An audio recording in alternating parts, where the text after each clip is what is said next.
What's up, guys? I wanted to show you guys a modification y'all can do to these thumb studs. You make your knife function like a wave feature.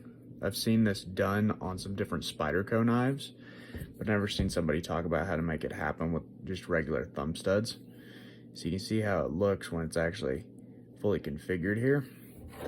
So the way that you go about this is quite simply just make your loop with a zip tie, and then you literally hook it onto one side of it and bend it all the way across.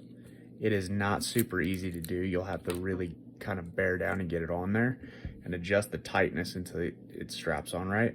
And then once you have it, hold it tight on both sides of it and just make sure to grab a hold of the blade so it doesn't open while you're doing this, and just work that sucker tight enough until it holds. And this is kind of what you'll end up with. Show you how this kind of works. So you've got it in the pocket, you just grab. It works very reliably.